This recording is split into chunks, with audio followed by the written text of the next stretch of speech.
Luc chapitre 21. Jésus, ayant levé les yeux, vit les riches qui mettaient leurs offrandes dans le tronc. Il vit aussi une pauvre veuve, qui y mettait 2 petites pièces. Et il dit, je vous le dis en vérité, cette pauvre veuve a mis plus que tous les autres. Car c'est de leur superflu que tous ceux-là ont mis des offrandes dans le tronc, mais elle a mis de son nécessaire, tout ce qu'elle avait pour vivre. Comme quelques-uns parlaient des belles pierres et des offrandes qui faisaient l'ornement du temple, Jésus dit.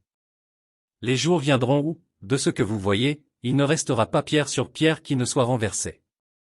Ils lui demandèrent, Maître, quand donc cela arrivera-t-il, et à quel signe connaîtra-t-on que ces choses vont arriver? Jésus répondit, Prenez garde que vous ne soyez séduits. Car plusieurs viendront en mon nom, disant, C'est moi, et le temps approche. Ne les suivez pas. Quand vous entendrez parler de guerre et de soulèvement, ne soyez pas effrayés, car il faut que ces choses arrivent premièrement. Mais ce ne sera pas encore la fin. Alors il leur dit, une nation s'élèvera contre une nation, et un royaume contre un royaume. Il y aura de grands tremblements de terre, et, en divers lieux, des pestes et des famines, il y aura des phénomènes terribles, et de grands signes dans le ciel. Mais, avant tout cela, on mettra la main sur vous, et l'on vous persécutera, on vous livrera aux synagogues, on vous jettera en prison, on vous mènera devant des rois et devant des gouverneurs, à cause de mon nom.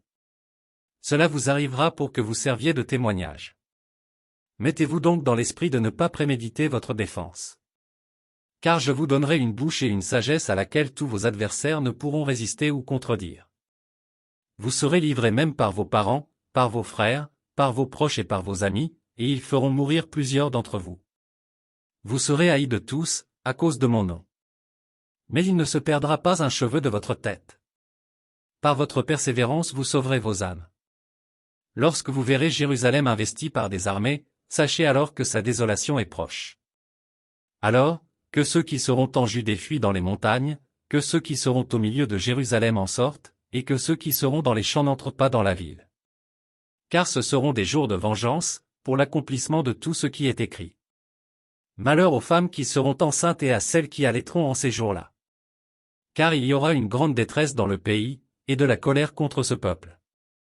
Ils tomberont sous le tranchant de l'épée, ils seront emmenés captifs parmi toutes les nations, et Jérusalem sera foulée aux pieds par les nations, jusqu'à ce que les temps des nations soient accomplis. Il y aura des signes dans le soleil, dans la lune et dans les étoiles.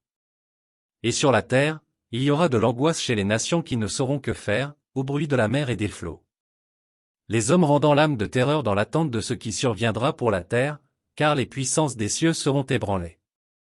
Alors on verra le Fils de l'homme venant sur une nuée avec puissance et une grande gloire. Quand ces choses commenceront à arriver, redressez-vous et levez vos têtes, parce que votre délivrance approche. Et il leur dit une comparaison, voyez le figuier, et tous les arbres. Dès qu'ils ont poussé, vous connaissez de vous-même, en regardant, que déjà l'été est proche. De même, quand vous verrez ces choses arriver, sachez que le royaume de Dieu est proche. Je vous le dis en vérité, cette génération ne passera point, que tout cela n'arrive. Le ciel et la terre passeront, mais mes paroles ne passeront point. Prenez garde à vous-même, de crainte que vos cœurs ne s'apesantissent par les excès du manger et du boire, et par les soucis de la vie, et que ce jour ne vienne sur vous à l'improviste. Car il viendra comme un filet sur tous ceux qui habitent sur la face de toute la terre. Veillez donc et priez en tout temps, afin que vous ayez la force d'échapper à toutes ces choses qui arriveront, et de paraître debout devant le Fils de l'homme.